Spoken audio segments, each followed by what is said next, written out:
Hello नमस्कार साथियों, स्वागत है मेरे यूट्यूब चैनल नर्सिंग विद अक्षर। जी हाँ दोस्तों, जहाँ नर्सिंग के हर सब्जेक्ट के इंपॉर्टेंट टॉपिक्स को नस्तानाबूद किया जाता है और वो इंपॉर्टेंट टॉपिक डील किए जाते हैं जो आपके अपकमिंग सेमेस्टर एग्जाम के लिए कतई जहर साबित होने वाले हैं।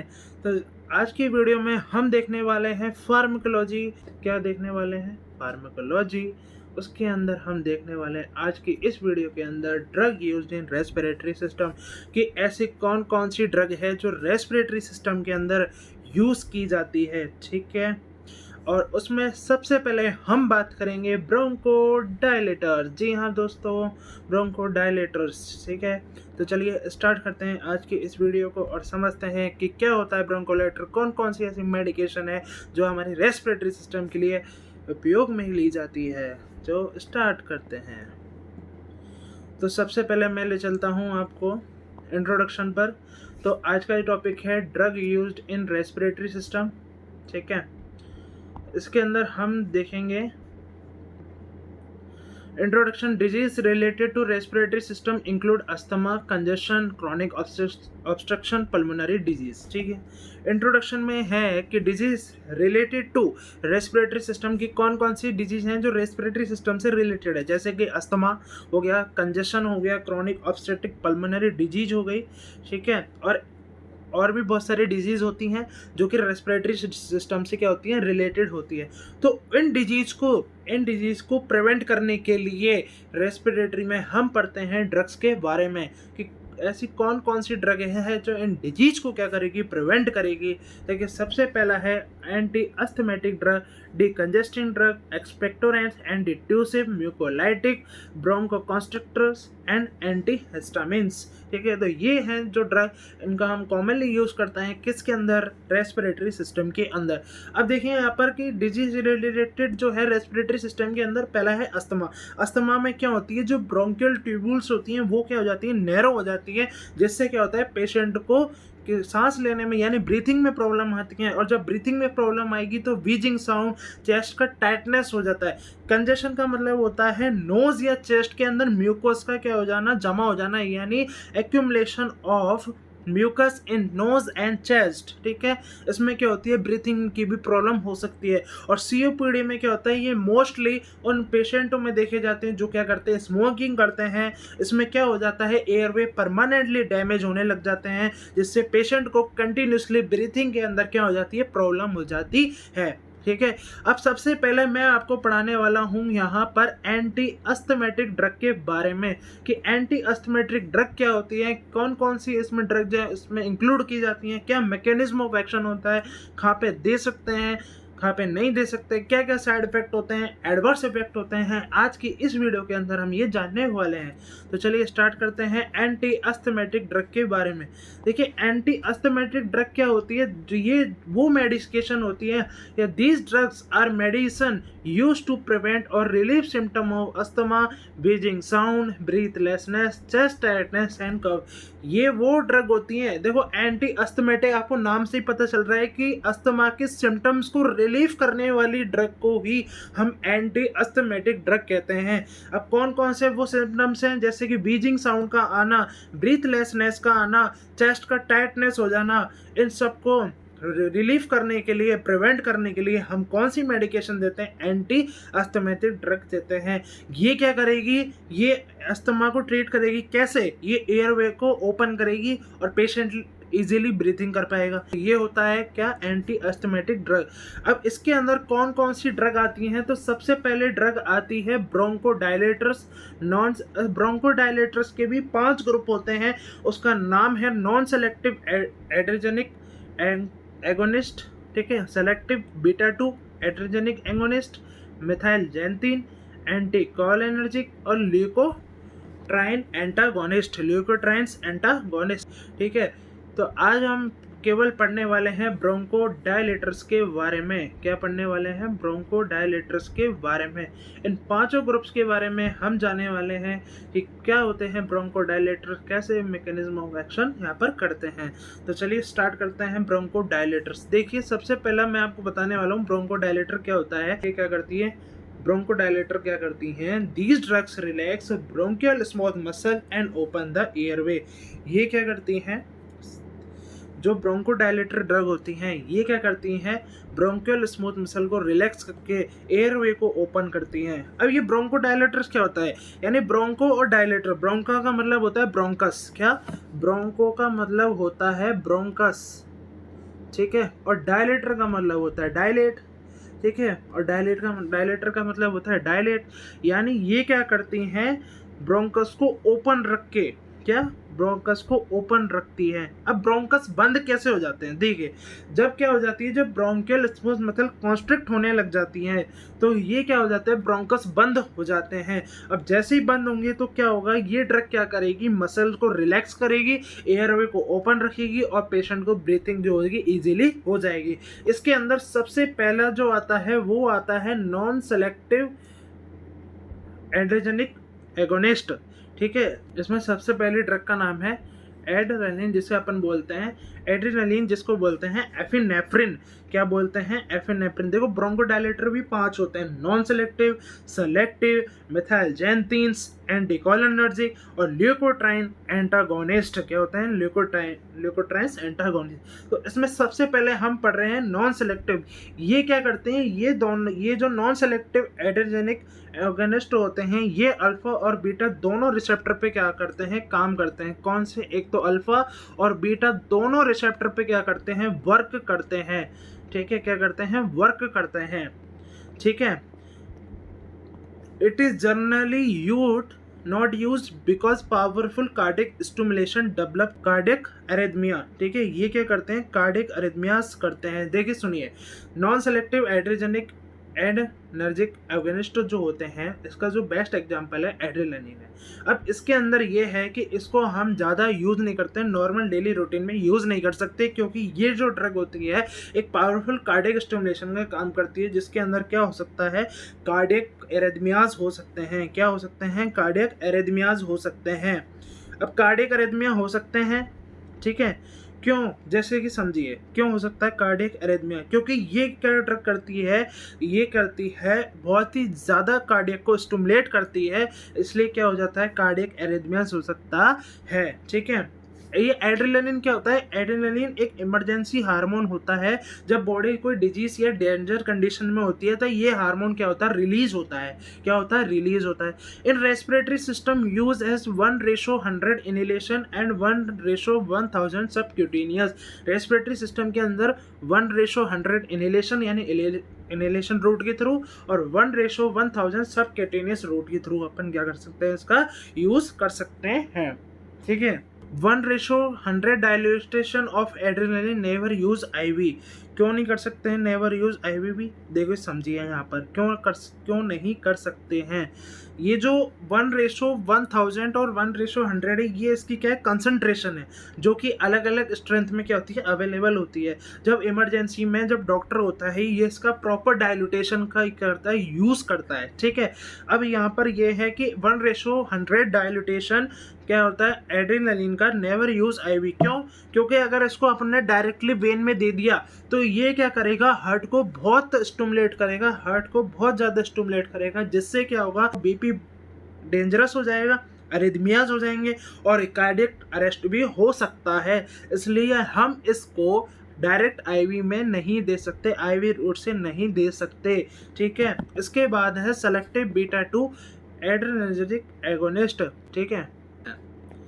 सबसे पहला है, इसके अंदर भी 2 ग्रुप होते हैं, एक होता है शॉर्ट एक्टिंग और एक होता है लॉन्ग एक्टिंग, ठीक है। शॉर्ट एक्टिंग और लॉन्ग एक्टिंग क्या होते हैं, सबसे पहले आप जानने की कोशिश करें, क्योंकि सेलेक्टिव 2 बीटा एड्रेनर्जिक एगोनिस्ट क्या होता है, ये केवल क्या होते हैं, ये अस्थमा की सबसे इम्पोर्टेंट ड्रग होती है, क्या, एक तो इम्पोर्टेंट ड्रग है। सबसे दूसरी बात ये क्या होते हैं, केवल बीटा 2 रिसेप्टर पे ही क्या करते हैं, काम करते हैं। बीटा 2 रिसेप्टर किसके अंदर होते हैं, लंग्स के अंदर होते हैं, और ठीक है, लंग्स के अंदर होते हैं, और इस ड्रग के बहुत कम ही साइड इफेक्ट होते हैं, यानी ये हार्ट को बहुत कम इफेक्ट करता है, ठीक है। तो इसके एग्जाम्पल हैं, सबसे पहला शॉर्ट एक्टिंग के अंदर बात करें तो शॉर्ट एक्टिंग में सबसे पहला है साल्बुटामोल और टर्बिटोलाइन, ठीक है। शॉर्ट एक्टिंग का मतलब क्या होता है, यहाँ पर जो शॉर्ट एक्टिंग होते हैं वो होते हैं, ये जल्दी काम करते हैं, ठीक है, 5 to 10 मिनट्स के अंदर क्या करते हैं, रिलीफ कर देते हैं, ठीक है, 5 to 10 मिनट्स में क्या करते हैं, रिलीव कर देते हैं। और इन ड्रग का जो इफेक्ट होता है, इन ड्रग का जो इफेक्ट देखा जाता है वो 4 to 6 आवर तक देखा जा सकता है। लेकिन जब लॉन्ग एक्टिंग की बात करूं तो लॉन्ग एक्टिंग बीटा 2 में एक तो होता है साल्मिट्रॉल और फॉर्मिट्रॉल। क्या होता है, साल्मिट्रॉल और एक होता है फॉर्मिट्रॉल। ये क्या करते हैं, साल्मिट्रॉल ये लॉन्ग एक्टिंग होते हैं, यानी ये इमीडिएटली रिलीफ नहीं देते, लेकिन इनका जो इफेक्ट होता है, यानी इनका जो इफेक्ट रहता है वो 12 to 24 आवर्स तक रहता है। यानी लॉन्ग एक्टिंग क्या होता है, ये इमीडिएटली रिलीफ नहीं करते, लेकिन इनका इफेक्ट काफ़ी लॉन्ग होता है, यानी 12 to 20 आवर होता है। जबकि शॉर्ट एक्टिंग इमीडिएट कर रहे हैं, पर उनका ड्यूरेशन जो है इफेक्ट का वो क्या है, कम है, 4 से 6 घंटे देते हैं। ठीक है, ये इमरजेंसी रिलीफ के लिए यूज होने वाली क्या होती हैं, दवाइयाँ होती है। कौन सी, शॉर्ट एक्टिंग। जबकि लॉन्ग एक्टिंग क्या होता है, साल्मिट्रॉल और फॉर्मिट्रॉल लॉन्ग एक्टिंग होती है, इमीडिएट रिलीफ नहीं करती, जबकि इनका जो इफेक्ट होता है ये 12 to 24 आवर्स रहता है। जैसे साल्बुटामॉल की बात करूँ, फास्ट होती है पर शॉर्ट ड्यूरेशन में होती है। साल्मिट्रॉल की बात करूं, इफेक्ट स्लो स्टार्ट करती है, लॉन्ग ड्यूरेशन के लिए होती है, डेली कंट्रोल के लिए होती है। ठीक है, अगर मैं इनकी इंडिकेशन की बात करूं तो bronchodilator in reversible airway obstruction due to asthma और COPD। ठीक है, इसका मतलब ये होता है कि ये मेडिसिन ये जो ड्रग होती हैं उन डिजीज में दी जाती हैं जहां एयरवे टेम्परेरली बंद हो। क्या, एयरवे टेम्परेरी बंद हो, यानी क्लोज हो, उनमें ये ड्रग दी जाती है। अस्थमा और COPD के अंदर दी जाती है। क्यों, क्योंकि अस्थमा और COPD के अंदर क्या होता है, एयरवे नैरो हो जाते हैं। ठीक है, ब्रोंको जो होती है कॉन्स्ट्रिक्ट हो जाती है। इस मेडिसिन को हम देंगे अस्थमा और COPD में, तो ये क्या करेंगे, ब्रोंकस को क्या करेंगे, मतलब इसके अंदर जो मसल होती है इसमें, मतलब उसको रिलैक्स करेंगे, एयरवे को ओपन करेंगे और पेशेंट को ब्रीथिंग की जो प्रॉब्लम हो रही थी वो उससे क्या हो जाएगा, रिलीफ हो जाएगा। दूसरा यहाँ पर होता है prevention of exercise induced bronchospasm. क्या होता है, एक्सरसाइज इंड्यूस्ड ब्रोंकोस्पाज्म। इसके अंदर क्या होता है, कोई पर्सन क्या करता है, रनिंग करता है या कोई भी स्पोर्ट्स का गेम खेलता है, तो उसकी अचानक से क्या होती है, एयरवे नैरो हो जाती है। क्या हो जाती है, नैरो हो जाती है। तो इसको ही हम कहते हैं एक्सरसाइज इंड्यूस्ड ब्रोंकोस्पाज्म। अब इसमें साल्बुटामॉल क्यों देते हैं, इसलिए देते हैं क्योंकि अगर मान लो एक्सरसाइज से पहले इनहेलर ले लिया तो एयरवे पहले से ही ओपन है, तो यानी एक्सरसाइज के बाद अस्थमा का अटैक नहीं आएगा। तो अस्थमा के अटैक से प्रिवेंट करने के लिए इस साल्बुटामॉल दी जाती है, जिससे क्या होता है, एक्सरसाइज के बाद जो भी एयरवे अटैक होता है, अस्थमा अटैक होता है, उससे बचा जा सके। अब मैकेनिज्म ऑफ एक्शन की बात करें, यहाँ पर देखिए जो भी ड्रग है, देखिए मैकेनिज्म ऑफ एक्शन में सबसे पहला है selected to beta adrenergic agonist. इसके अंदर क्या होता है, जैसे कि मान लो एग्जांपल में ले ले साल्बुटामॉल। ठीक है, अब ये क्या करती हैं, ये सब लंग्स के बीटा 2 रिसेप्टर पे काम करेंगी। ठीक है, जब ये बीटा 2 रिसेप्टर पे काम करेंगी तो ये ड्रग जाकर क्या करेंगी, बीटा 2 रिसेप्टर को क्या करेंगे, स्टिमुलेट करेंगे। क्या करेंगी, स्टिमुलेट करेंगी। इससे क्या होगा, इंक्रीज CAMP इन bronchial vasoconstriction smooth muscle vessels. क्या करेंगी, ये CMP को बढ़ाकर ब्रोंकियल वेजोकॉन्स्ट्रिक्शन जो हो रहा था उस स्मूथ मसल्स को, वेसल्स को क्या करेंगे, रिलैक्स करेंगे। अब देखो मैं आपको बताऊं ब्रोंकियल वेजोकॉन्स्ट्रिक्शन क्यों हो रहा था। ब्रोंकियल वेजोकॉन्स्ट्रिक्शन इसलिए हो रहा था यहाँ पर कि अस्थमा में क्या होती है, मसल टाइटनेस हो जाती है। ठीक है, मसल टाइट हो गई, वेजो कॉन्स्ट्रिक्शन हो गया। अब इस मेडिसिन को हम देंगे तो यहाँ पर लिखा हुआ है ब्रोंकियल स्मूथ मसल रिलैक्सेशन। जब मसल टाइट हो रही थी, ब्रोंको कॉन्स्ट्रिक्शन हो रहा था, अब क्या होगा, वेजो कॉन्स्ट्रिक्शन की जगह क्या होगा, स्मूथ का मसल का रिलैक्सेशन हो जाएगा। और जब रिलैक्सेशन हो जाएगा तो जहाँ ब्रोंको वेजो कॉन्स्ट्रिक्शन हो रहा था वहाँ ब्रोंको डायलेशन हो जाएगा, और ब्रोंको डायलेशन होगा तो इम्प्रूव में क्या होगा, एयर फ्लो इम्प्रूव हो जाएगा। यानी जो लंग्स में जो एयरवे नहीं पहुंच रही थी वहाँ अब एयरवे पहुंचने लग जाएगी। पेशेंट को ब्रीथिंग में जो दिक्कत आ रही थी वो दिक्कत खत्म हो जाएगी। और रिलीफ किससे हो जाएगा, पेशेंट ब्रोंकोस्पाज्म से और ब्रीथिंग डिफिकल्टीज से। ब्रोंकोस्पाज्म का मतलब होता है ब्रोंकियल मसल में अचानक क्या हो जाना, कॉन्ट्रैक्ट आ जाना। क्या आ जाना, कॉन्ट्रैक्ट का आ जाना। ठीक है, अब जैसे ही इस मेडिकेशन को देंगे तो ब्रोंकोस्पाज्म में क्या हो गया, रिलीफ मिल गया, और जो ब्रीथिंग जो डिफिकल्टीज आ रही थी उसमें क्या हो गया, रिलीफ हो गया। ठीक है, यानी क्या हो गया, ड्रग ने उस कॉन्ट्रैक्शन को खत्म कर दिया। क्या कर दिया, कॉन्ट्रैक्शन को खत्म कर दिया। ठीक है, जैसे कि मैं एक ओवरफ्लो से समझाऊं, देखिए ये साल्बुटामॉल है, ठीक है, साल्बुटामॉल। साल्बुटामॉल ने क्या किया, बीटा 2 रिसेप्टर को एक्टिवेट किया। बीटा 2 रिसेप्टर को जैसे ही एक्टिवेट किया तो CMP बढ़ गया। CMP बढ़ गया तो मसल स्मूथ, मसल रिलैक्स हो गई, रिलैक्स हो गई।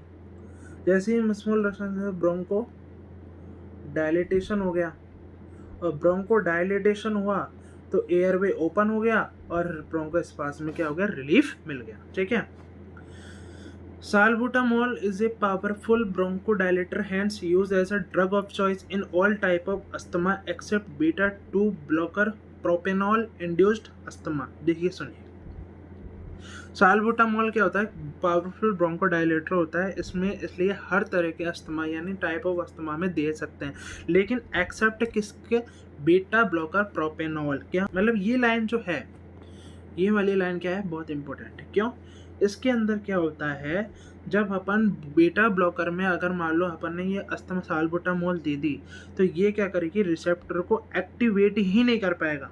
क्या नहीं कर पाएगा, एक्टिवेट नहीं कर पाएगा। अगर मान लो पेशेंट ने प्रोपेनॉल ब्लॉकर ले लिया तो ये क्या करते हैं, बीटा रिसेप्टर को ब्लॉक कर देते हैं। क्या कर देते हैं, बीटा रिसेप्टर को ब्लॉक कर दिया, यानी साल्बुटामोल बीटा 2 रिसेप्टर को एक्टिवेट नहीं कर पाएगा, और जब एक्टिवेट नहीं कर पाएगा तो इसलिए इसका जो इफेक्ट है वो क्या हो जाता है, कम हो जाता है।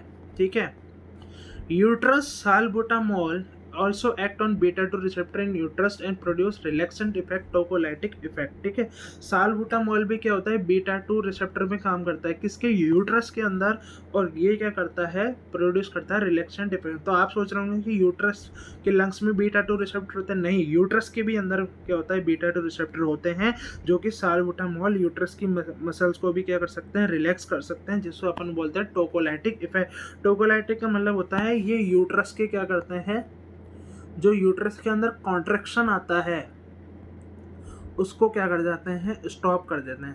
ठीक है, यानी यूट्रस में जो कॉन्ट्रैक्शन आएंगे उसको रोक देंगे। कभी कभी क्या हो जाता है, पेरिटम लेबर होता है, उसको डिले करने के लिए साल्बुटामोल का ड्रग का यूज़ करते हैं। क्या करते हैं, ड्रग का यूज़ करते हैं ताकि यूट्रस की कॉन्ट्रैक्शन क्या हो जाए है, यूट्रस की कॉन्ट्रैक्शन क्या हो जाते हैं, इसमें रुक जाते हैं। ठीक है, इसके बाद है सेलेक्टिव स्केलेटल मसल रिलैक्शन। क्या होता है, स्केलेटल मसल रिलैक्शन, देखिए यहाँ पर, salbutamol stimulates skeletal muscle by beta 2 agonist, hence it is produced trimmers, most common adverse effect. क्या होता है, ये ट्रिमर्स करते हैं। क्या करते हैं, ट्रिमर्स, जो कि मोस्ट कॉमन क्या होता है, एडवर्स इफेक्ट होता है। सो साल्बुटामोल स्टिमुलेट करते हैं किससे, बीटा 2 रिसेप्टर को, किसके, स्केलेटल मसल के अंदर। देखो क्या होता है, बीटा 2 रिसेप्टर स्केलेटल मसल में भी होते हैं, तो ड्रग इनको क्या करेगी, स्टिमुलेट करेगी, यानी सबसे पहले इसमें क्या आएगा, ट्रिमर आएगा। ये मोस्ट कॉमन एडवर्स इफेक्ट है, क्या, किसका, साल्बुटामोल का।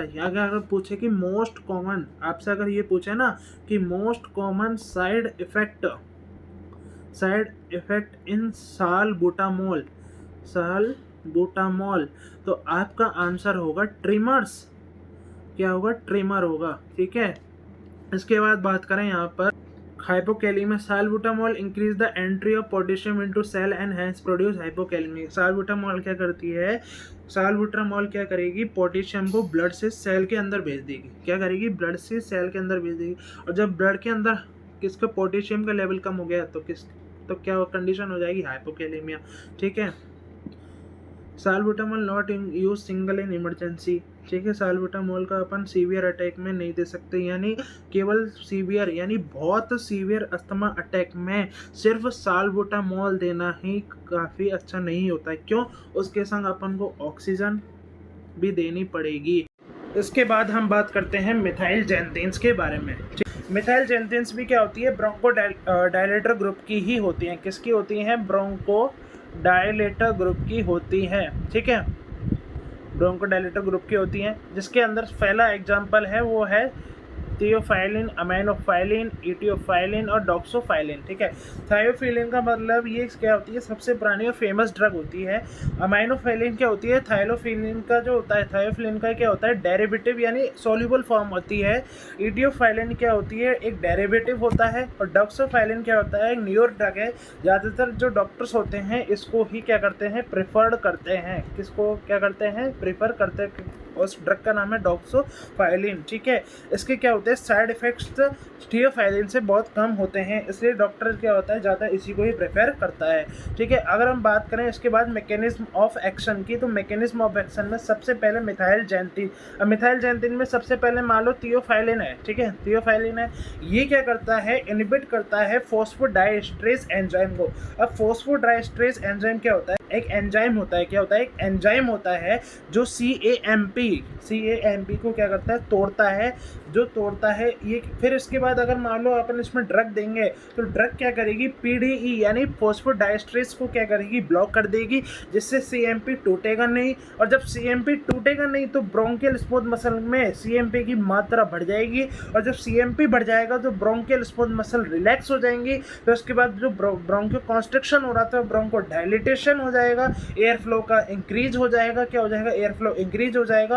फिर पेशेंट क्या करेगा, ब्रोंको स्पाज्म से क्या करेगा, रिलीफ हो जाएगा। ठीक है, ब्रोंको स्पाज्म में से क्या हो जाएगा, रिलीफ हो जाएगा, मसल रिलैक्स हो गई, ब्रोंकस ओपन हो गई, ब्रोंको डायलेशन हो गया, एयर ओपन हो गया, एयर पे ओपन हो गया तो लंग्स तक ऑक्सीजन आसानी से इजीली तक पहुंच रही है। और जब इजीली पहुंच गई तो पेशेंट को ब्रीथिंग में क्या हो गया, रिलीफ मिल गया। ठीक है, अब साल्बुटामॉल और थियोफाइलिन में क्या होता है, एक डिफरेंस बताता हूँ मैं आपको। देखो, साल्बुटामॉल क्या होता है, क्या एक साल्बुटामॉल की बात करें और एक थियोफाइलिन की यहाँ पर बात करें। ठीक है, साल्बुटामॉल डायरेक्ट बीटा 2 रिसेप्टर को क्या करेगा, स्टिमुलेट करेगा, जबकि जो थियोफाइलिन होता है, क्या थियोफाइलिन जो होता है ये क्या करता है, फॉस्फोडाइएस्ट्रेज एंजाइम को ब्लॉक करता है, CMP को बढ़ाता है, और CMP को बढ़ाकर क्या करता है, स्मूथ मसल को रिलैक्स करता है। ठीक है, इसके बाद है not methyl xanthine, not use commonly because it produce various adverse effect and poor bronchodilators. ठीक, जो डॉक्टर होते हैं थियोफाइलिन को फर्स्ट चॉइस नहीं मानते, क्योंकि इसके अंदर बहुत सारे एडवर्स इफेक्ट, साइड इफेक्ट्स होते हैं, पुअर ब्रोंकोडायलेटर होती है। यानी साल्बुटामॉल को सबसे बेटर मान जाता है, किससे, थियोफाइलिन से। अब कौन कौन से ऐसे एडवर्स इफेक्ट होते हैं, जैसे टैकीकार्डिया यानी हार्ट रेट का ज़्यादा बढ़ जाएगा। ठीक है, टैकीकार्डिया हो जाएगा, कार्डियक अरिथमियाज हो जाएंगे, पाल्पिटेशन हो जाएगा। ठीक है, पाल्पिटेशन मतलब हो जाता है कि बहुत तेज सुनाई देगी, अपनी हार्ट बीट जोर जोर से फील होगी। ठीक है, GIT सिस्टम की अगर मैं बात करूँ तो GIT सिस्टम में पेप्टिक अल्सर के क्या बढ़ जाएंगे, चांसेस बढ़ जाएंगे। क्यों, क्योंकि जब क्या होगा, थियोफाइलिन स्टोमक में क्या करता है, एसिड सीक्रेशन, यानी क्या करता है, एसिड के सीक्रेशन को बढ़ा देता है। क्या कर देता है, एसिड के सीक्रेशन को बढ़ा देता है। और जब एसिड ज़्यादा होगा तो स्टोमक की लाइनिंग को क्या करेगा, डैमेज करेगा। और जब स्टोमक की लाइनिंग डैमेज हो गई तो पेप्टिक अल्सर की क्या हो जाती है, रिस्क बढ़ जाती है। ठीक है, किडनी के अंदर डाययूरेसिस यानी फ्रिक्वेंसी यूरिन पास आउट करवा देगा। यानी थियोफाइलिन क्या करता है, और जब यूरिन फॉर्मेशन बढ़ा देगा तो पेशेंट को फ्रिक्वेंटली क्या होगा, वॉशरूम जाना पड़ सकता है। ठीक है, CNS में बात करो तो हेडेक हो सकता है, मेंटल कंफ्यूजन हो सकता है। डिसओरिएंटेशन का मतलब होता है पेशेंट को यही नहीं पता होगा कि मैं कौन सी जगह हूँ, कहाँ हूँ, क्या टाइम हुआ है। ठीक है, तो इसके बाद है smoking is increase the metabolism of methylxanthine group, hence required to increase the dose of methylxanthine group in smoker। लोग स्मोकिंग करते हैं, उनके लिवर में जो लोग क्या करते हैं, लिवर के जो एंजाइम्स होते हैं, एंजाइम क्या होते हैं, ज़्यादा एक्टिव होते हैं। क्या, ज़्यादा एक्टिव होते हैं। अब लिवर के एंजाइम ज़्यादा एक्टिव हो गए तो क्या करेगा, थियोफाइलिन जल्दी से ब्रेक डाउन हो जाएगा। क्या हो जाएगा, थियोफाइलिन जल्दी से ब्रेक डाउन हो जाएगा। में जो मेडिसिन थी वो भी कम टाइम तक ही रह पाएगी। इसलिए जो स्मोकर्स होते हैं इनको मेथाइलजैंथिन की डोज इंक्रीज करनी पड़ती है। ठीक है, इसके बाद है food content, coffee, tea increase the activity of methylxanthine. अब जो पेशेंट या पर्सन जो कॉफ़ी लेते हैं या फिर जो समय में टी लेते हैं तो ये क्या होता है, मतलब कैफीन, और इसके अंदर क्या होता है, कॉफ़ी और टी के अंदर कैफीन होते हैं। क्या होता है, कैफीन। और कैफीन और थियोफाइलिन एक ही फैमिली के क्या होते हैं, मेंबर्स होते हैं। ठीक है, अगर पेशेंट कॉफ़ी भी ले रहा है और साथ में थियोफाइलिन भी ले रहा है तो दोनों का स्टिमुलेंट इफेक्ट ऐड हो सकता है, जैसे कि हार्ट रेट क्या हो जाएगी, ज़्यादा हो जाएगी। रेस्टलेसनेस हो सकता है, ठीक है, नर्वसनेस हो सकती है, नर्वसनेस हो सकती है, ठीक है। तो ये स्टिमुलेंट इफेक्ट ज़्यादा हो सकते हैं। इसका मतलब मान लो कि सोचोगे अगर थियोफाइलिन एक क्या होता है कि एनर्जी बूस्टर का क्या करता है, काम करता है। अगर उसके साथ साथ आपने मान लो 5 से 6 कप कॉफ़ी भी पी ली तो बॉडी ओवर स्टिमुलेट हो जाएगी, इसलिए इसके जो साइड इफेक्ट होते हैं वो क्या हो जाते हैं, बढ़ सकते हैं। इसके बाद जो चौथा ग्रुप आता है वो आता है एंटी कोलिनर्जिक ग्रुप। कौन सा ग्रुप आता है, एंटी कोलिनर्जिक ग्रुप। अब एंटी कोलिनर्जिक नाम से पता लगाओ, एंटी का मतलब हो गया अगेंस्ट, ठीक है, अगेंस्ट, और कोलिनर्जिक का मतलब होता है एसिटाइल कोलिन। क्या होता है, एसिटाइल कोलिन, एसिटाइल कोलिन, ठीक है। ये ड्रग एसिटाइल कोलिन के इफेक्ट को ब्लॉक कर देती है। क्या कर देती है, एसिटाइल कोलिन के इफेक्ट को। नॉर्मल कंडीशन में क्या होता है, एसिटाइल कोलिन लंग्स में M3 यानी मस्कर्निक रिसेप्टर पर जाकर काम करता है, और जब एसिटाइल कोलिन मस्कर्निक रिसेप्टर में क्या करेंगे, काम करेंगे, यानी M3 रिसेप्टर को एक्टिवेट करेंगे तो ब्रोंकियल क्या हो जाएंगे, मसल कॉन्ट्रैक्ट हो जाएंगे। उसके बाद एयरवे नैरो हो जाएगा, और एयरवे नैरो हो गया तो ब्रीथिंग डिफिकल्टी हो जाएगी, और ये अस्थमा और COPD में क्या हो जाते हैं, प्रॉब्लम को बढ़ा सकते हैं।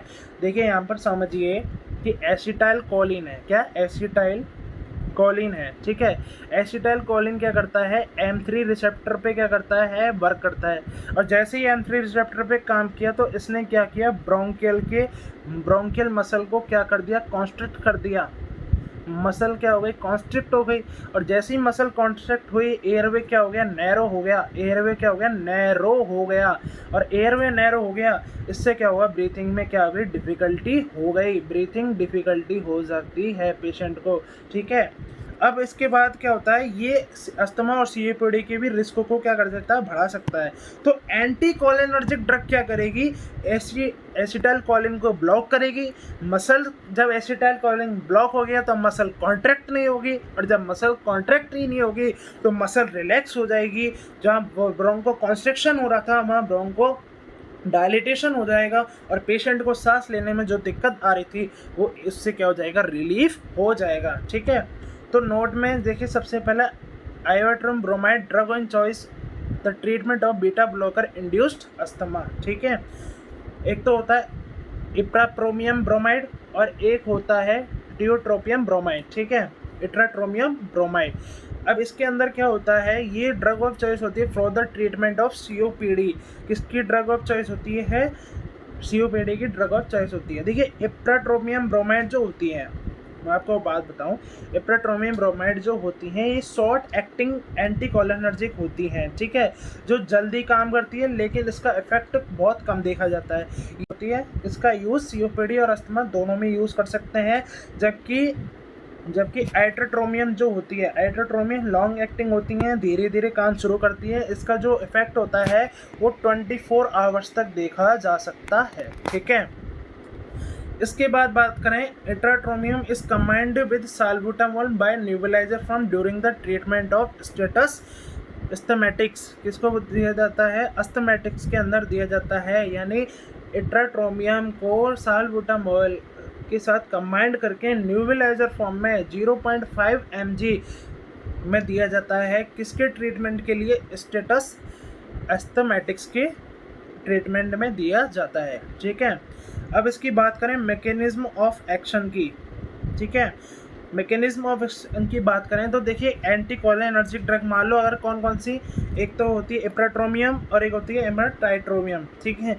ये क्या करेंगी, ब्लॉक करेंगी मस्कर्निक receptor.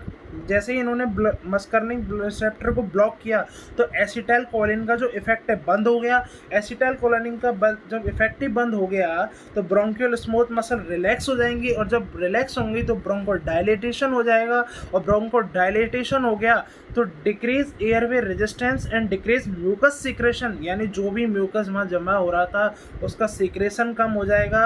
Improve airway and breathing, ठीक है। फिर क्या हो जाएगा, इम्प्रूव एयर फ्लो इम्प्रूव हो जाएगा, और जो ब्रीथिंग में प्रॉब्लम आ रही थी वो भी क्या हो जाएगी, ख़त्म हो जाएगी, ठीक है। एंड इसके बाद लास्ट एंड फाइनल जो ग्रुप है उसको बोलते हैं ल्यूकेट्रियन, यानी क्या होता है, ल्यूकोट्राइन्स एंटागोनिस्ट क्या होता है? Leukotrienes antagonist. ल्यूकोट्राइन्स क्या होते हैं? डस्ट से हो गई, ठीक है, पोलन से हो गया, पोलन, और स्मोकिंग की वजह से क्या हो गए? एलर्जी हो गई। इसी को ही बोलते हैं अपन ल्यूकोट्राइन्स। क्या बोलते हैं? ल्यूकोट्राइन। यानी सबसे ज़्यादा यूज़ होने वाली इसके अंदर जो ड्रग होती है ल्यूकोट्राइन एंटागोनिस्ट में, वो होती है मोंटेलोक्लास्ट। क्या होती है? मोंटेलोक्लास्ट। जब किसी पेशेंट को एलर्जी होती है, अब एलर्जी किससे? डस्ट से, पोलन से, स्मोकिंग से, तो मोंटेलोक्लास्ट दिया जाता है। ठीक है, अब समझिए यहाँ पर, जब पेशेंट को डस्ट और पोलन स्मोकिंग होगी तो बॉडी में कुछ केमिकल रिलीज होते हैं, उनमें से एक होता है ल्यूकोट्राइन्स। ये क्या करता है? ब्रोंकियल मसल को कॉन्ट्रैक्ट करता है। ल्यूकोट्राइन क्या करता है? ब्रोंकियल मसल को कॉन्ट्रैक्ट करेगा, ठीक है। एयरवे में स्वेलिंग को बढ़ा देगा, एयरवे में स्वेलिंग करवा देगा, ठीक है। म्यूकस का फॉर्मेशन करेगा, यानी म्यूकस को ज़्यादा डिपोजिशन करा देगा, ठीक है। इससे क्या होगा कि अस्थमा अटैक होगा। अब ये ड्रग क्या करती है? देखो, मोंटेलोक्लास्ट ल्यूकोट्राइन क्या होता है? रिसेप्टर को ब्लॉक करती है। ये क्या करती है? ल्यूकोट्राइन जो रिसेप्टर होते हैं इसको क्या करेगी? ब्लॉक करेगी। क्या करेगी? ब्लॉक करेगी। अब जैसे ल्यूकोट्राइन ब्लॉक होंगे तो स्वेलिंग कम होगी, और स्वेलिंग कम होगी तो म्यूकस कम हो जाएगा। म्यूकस कम होगा तो जो ब्रोंकस था वो ओपन हो जाएगा और ब्रीथिंग इजीली हो जाएगी, ठीक है। अब क्या हो जाएगी? ब्रीथिंग इजीली हो जाएगी। देखिए, ल्यूकोट्राइन रिसेप्टर एंटागोनिस्ट ब्लॉक क्या करेगा? सिस्टेन ल्यूकोट्राइन्स को ब्लॉक करेगा, यानी जो ल्यूकोट्राइन होते हैं इनके रिसेप्टर को ब्लॉक करेगा, और जैसे ही प्रिवेंट एक्शन ऑफ ल्यूकोट्राइन, यानी जो ल्यूकोट्राइन के एक्शन को प्रिवेंट कर लेगा। इससे क्या होगा? ब्रोंकियल स्मूथ मसल का जो कॉन्ट्रैक्शन था वो डिक्रीज हो जाएगा, म्यूकस डिक्रीज हो जाएगा, एयरवे में जो स्वेलिंग थी, एडिमा था, वो डिक्रीज हो जाएगा, और इन्फ्लामेशन यानी रिड्यूस एयरवे इन्फ्लामेशन, और जो एयरवे के अंदर इन्फ्लामेशन हो रहा था वो रिड्यूस हो जाएगा, और इससे क्या हुआ? एयर फ्लो और ब्रीथिंग में क्या हो जाएगा? इम्प्रूवमेंट हो जाएगा। अब सुनिए, montelukast prefer in aspirin induced asthma but drug of choice is salbutamol. यानी जो मोंटेलोक्लास्ट होता है इसमें अपन prefer in aspirin induced asthma, ठीक है, इसमें दे सकते हैं, पर अस्थमा के अंदर जो ड्रग ऑफ चॉइस होती है वो साल्बुटामॉल ही होती है, ठीक है। तो ये था हमारा ब्रोंकोडायलेटर्स। इसके हमने 5 ग्रुप्स को जाना कि क्या कौन कौन से ग्रुप हैं। पहले हमने जाना नॉन सेलेक्टिव, सेलेक्टिव, मिथाइलजैंथिन, एंटीकोलिनर्जिक और ल्यूकोट्राइन्स एंटागोनिस्ट। आई होप आपको समझ में आया होगा। हमारे चैनल को सब्सक्राइब करें, लाइक करें, कमेंट करें। वीडियो के अंदर जो कमेंट बॉक्स होता है उसमें कमेंट करें। आपकी कोई भी डाउट है वो आप हमसे पूछ सकते हैं, और अपने दोस्तों को ज़्यादा से ज़्यादा इसको शेयर करें, ठीक है। आपके ये वीडियो सेमेस्टर जो अपकमिंग सेमेस्टर एग्जाम है इसके लिए बहुत इंपॉर्टेंट होने वाला है। ब्रोंकोडायलेटर्स हर बार एग्जाम में पूछा जाता है, ठीक है। तो मैंने आपको ये बहुत ईजी वे में एक्सप्लेन करने की कोशिश की है। आज की वीडियो में केवल इतना ही। मिलते हैं नेक्स्ट वीडियो में नेक्स्ट टॉपिक के साथ। जब तक के लिए जय हिंद, जय भारत, धन्यवाद।